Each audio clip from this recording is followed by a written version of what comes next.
Carolina Lunardi, muito obrigada por atender a educadora ao programa Bastidores. A gente vai bater um papo aí no sentido de conversar com outros pais, não é mesmo, sobre os desafios da educação, principalmente a infantil, porque hoje o mundo mudou. Pena que foi por meio de uma pandemia, mas eu queria que você começasse a entrevista falando justamente sobre isso, né? As transformações do ensino. Não dá mais para voltar para trás, independentemente de nos curarmos desta pandemia, não é mesmo? Boa noite. Sim, boa noite todo mundo. Eu que agradeço pela oportunidade de estar aqui falando de um assunto que eu gosto tanto e acredito tanto que é a educação. Sim, a educação mudou. Eu espero que as aulas remotas, que o ensino híbrido remotas e que o ensino híbrido seja momentâneo, pois nos tira muito do sensorial da educação, né, de sentir, ver e tudo mais. Porém, precisamos nos adaptar e essa adaptação veio por conta das famílias, dos estudantes e também dos professores, que não foi fácil para ninguém. Tá, e como é que a gente fala essa história aí da educação 4.0? É meio que um paralelo com a questão da revolução industrial, a indústria 4.0, que é totalmente informatizada, digital, e isso também já estava acontecendo com a educação e agora com a pandemia isso ficou muito mais acentuado. Então eu queria que você falasse sobre isso. Sim, sim. Pois é, essa revolução ela é tecnológica e ela aconteceu por meio de incluir internet e outras questões que já estão acontecendo há um certo tempo, não foi de uma hora para outra, não foi por conta da pandemia. E aí veio essa questão de nós aprendermos por meio da experimentação, do fazer, do pegar, do sentir. E isso veio em contrapartida também com a questão da educação tradicional, que acontecia na época de anos atrás. Eu vim da educação tradicional e hoje existe muita metodologia ativa, onde o professor ele é um mediador, né? O professor não é mais que sabe tudo, e a criança, o adolescente, traz muito esse intercâmbio de saberes. E essa revolução veio por conta disso também, de entender que a realidade é outra, que hoje não é mais como antigamente, onde o professor tinha todo o conhecimento. Eu aprendo muito com os meus alunos, que são crianças, trabalhei com adolescentes e aprendia muito com eles também, e essa visão de enxergar que a educação acontece sempre, independente da idade. Bom, a gente está numa pandemia, e isso acaba sendo muito negativo, mas do ponto de vista da evolução, da gente aprender novas técnicas, é um dos lados positivos. Agora eu te pergunto, num país com tantas discrepâncias sociais como o Brasil, tem carências, não é? Enormes. E isso é verificado principalmente na área da educação. Muitos alunos têm acesso à internet, têm um Wi-Fi de qualidade, ou um computador que ajuda nas aulas. E quem não tem, Carolina, eu queria que a gente falasse sobre isso, porque quem não tem acesso à tecnologia, como vai acompanhar essa transformação na educação? Pois é, são 4,8 milhões de crianças e adolescentes sem acesso à internet.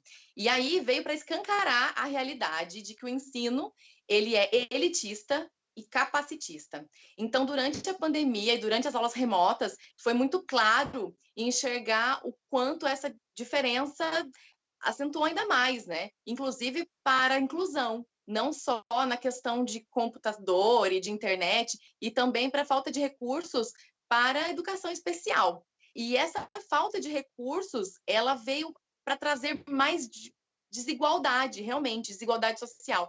Existem estudos que dizem que esse atraso para as crianças e adolescentes que não têm acesso à internet, banda larga, computador, recursos, ou também familiares que possam acompanhar durante o ensino-aprendizagem, será por gerações. É muito triste isso, Quer muito dizer, triste. essa falta de acesso à tecnologia gerou, lamentavelmente, uma evasão escolar, talvez jamais vista aí no Brasil. Sim, a Unicef tem feito um estudo, o último foi agora de janeiro, e eles fizeram um estudo com crianças de 6 adolescentes de 17 anos, e foi muita gente, mais de 1 milhão de abandono aí, de evasão escolar, inclusive quem já se encontrava em vulnerabilidade social, ainda mais. Quer dizer, então, o acesso à educação de forma tecnológica, digital, ela tem que ser uma pauta de todos os governantes daqui para frente. Ou seja, tem que ter um investimento nessa área e tem que vir do poder público. Porque a escola particular, o aluno da escola particular, tem uma realidade totalmente diferente. Ele já tem acesso à internet, ele já está com o celular na mão. A questão é quem depende da educação pública, não é, Carolina? Com certeza. Isso é uma necessidade, né? Não é segredo para ninguém. Felizes os países que já enxergam com esses olhos. E também eu falo muito com isso com minhas amigas educadoras, que nós também temos que nos valorizar. Independente em que segmento você trabalhe, em que segmento você atue, você está lidando com educação, está lidando com uma construção de uma vida. E que você tem uma importância grande. E a gente tem que fazer com que essa questão de nos dar valor também aconteça. Bom, e na sua opinião, você que é pedagoga e também é especializada nessa área infantil, é possível aprender por meio da internet?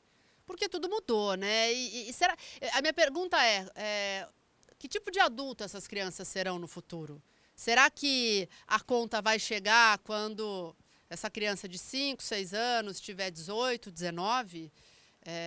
Ela vai estar capacitada para o mercado de trabalho, ela vai ter ética, porque a escola ensina tudo isso, né? Não é só a questão profissional, ensina nós sermos humanos, viver em sociedade e a gente se tornar o que a gente é, né? A escola é praticamente tudo.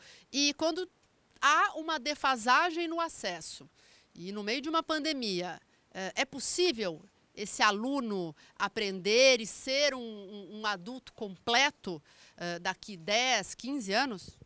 De acordo com a neurociência, Nani, nós temos uma função muito interessante no nosso cérebro, que é a plasticidade neuronal, e que nós aprendemos durante toda a vida. Então, nós temos sim essa capacidade de nos adaptarmos, né? Levando em consideração os privilégios.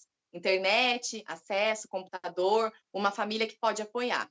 Porém, nesse momento de pandemia, onde estamos em casa, onde eu estou com meu filho de 4 anos, no apartamento, existem outras questões também que precisam ser valorizadas. Existe sim a questão do atraso, do grupo, né? O aprender se faz em grupo, existe a questão social, de interação, porém também existem coisas que vêm antes dessas dificuldades de aprendizagem. Nós podemos aprender. Então, nós, educadores, precisamos ter um olhar que é um momento totalmente atípico e que outras questões também precisam ser trabalhadas. Antigamente, se acreditava em criança superdotada, né? Hoje não existe mais, porque nós temos tantas habilidades e nesse momento de pandemia, onde estamos restritos à nossa casa, à nossa família, né, o mínimo possível, nós acabamos não trabalhando essas questões sociais. Então, isso também é importante, além da aprendizagem, que ela pode acontecer, porém, existem outras questões a serem julgadas. E a questão dos pais? Porque é óbvio, todos os pais são educadores, de certa forma, né? Educam os seus filhos, ensinam os valores, repreendem quando precisam. Só que tem muitos pais que trabalham fora e tiveram que voltar a, entre aspas, até a dar aula para o filho, cobrar, ficar ali. Então, o que mudou nesse convívio familiar e que veio para ficar? Nesse momento de aulas remotas, foi muito necessário a parceria com a família. Então, não apenas aquela questão de agenda ou de conversar no portão. Vamos ser parceiros, vamos trabalhar juntos. Da família que não trabalha com educação, não tem ideia de como fazer, também precisou se adequar, né? E isso aconteceu de uma certa forma obrigado, não tinha outra questão, né? Tanto que o ensino remoto não é o melhor jeito, mas é o único caminho que nós temos agora. E foi um pouco complicado, os ânimos ficaram tensos, foi difícil para todo mundo. Mas o que eu sempre bato na tecla para a família entender que do mesmo jeito que é difícil para nós, também é difícil para as crianças. Então, para a gente abaixar um pouquinho o nervosismo, a tensão e não exigir tanto, sabe? Não exigir tanto, porque a criança, o adolescente vai ter tempo de aprender. Agora, essas questões de bloqueios, né? Se nós bloquearmos uma aprendizagem, ela vai acontecer com muito mais dificuldade. Então é hora da gente ter um pouquinho mais de calma, sabe? Tirar o pé do acelerador e vamos com calma, no tempo de cada um. Você acha que os pais que estão com dificuldade com os filhos nesse ensino remoto, embora as aulas voltaram, mas não é todo dia que a criança está indo, né? São dias alternados e aí as regras sanitárias. Esses pais devem procurar um especialista, uma psicóloga, uma psicopedagoga ou uma escola que dê uma atenção mais especial para alunos que têm uma dificuldade maior. Como que você orienta esses pais?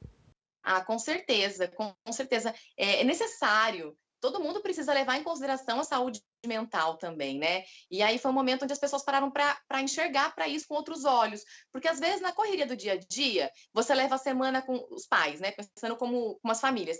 Leva a semana naquela correria, chega final de semana, sai, né? Dá uma espairecida. Mas na pandemia a gente não tem isso. Então nós tivemos que trabalhar com a gente mesmo. Foi um momento de internalizar muitas questões.